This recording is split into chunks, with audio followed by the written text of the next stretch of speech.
A computer is just a rock that we tricked into thinking. That's it. That's the whole video. No, but actually think about that for a second.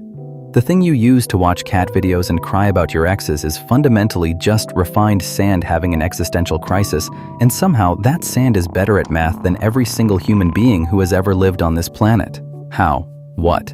Let's talk about it. To understand computers, you need to understand one thing first. Computers are stupid. Like genuinely breathtakingly stupid. Your computer only knows two things: 1 and 0. On and off, yes and no. That's it. That's the whole vocabulary. A golden retriever has more going on upstairs. So how does something that only knows two things run Minecraft? Well, first, we need to talk about transistors.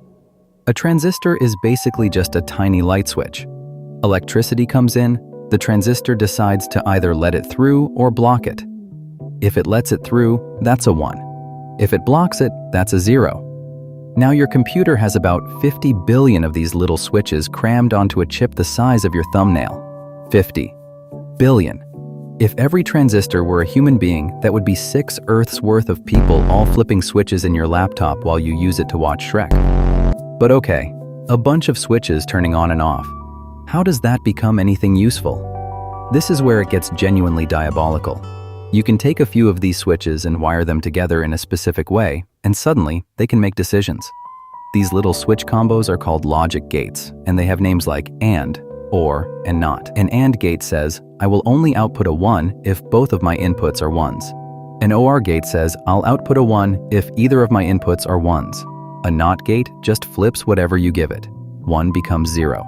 0 becomes 1. Rude, but useful. Emotional, damn it! Now here's the crazy part. You can combine these gates to do math, like actual addition. Take 2 1s and run them through the right combination of gates and you get, well, actually you'd get 10. Because remember, computers only speak in 1s and 0s, so they count in binary. In binary, 1 plus 1 isn't 2, it's 10. Which looks wrong, but it's not, because in binary the second column isn't 10s, it's 2s. So 1 2 is written as 1 0, 1 3 is 1 1, 1 4 is 100. It's a whole thing. The point is, the computer can count, and once you can count, you can do literally everything else. But here's a new problem. These gates are doing math, but where does the information live between calculations? Like, where does the computer remember what it was doing 2 seconds ago? Memory, specifically RAM. Random access memory. Think of RAM like your desk. When you're working on something, you pull it out onto the desk so you can reach it fast. Your RAM is where your computer keeps everything it's actively using. But the second you turn your computer off, the desk gets flipped and everything falls on the floor and disappears forever. That's why RAM is called volatile memory. It's emotionally unstable. Your hard drive, or SSD on the other hand, is more like a filing cabinet. It keeps everything even when the power goes out.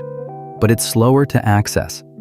So when you open an app, your computer goes to the filing cabinet, grabs the files, and throws them on the desk so it can work with them faster.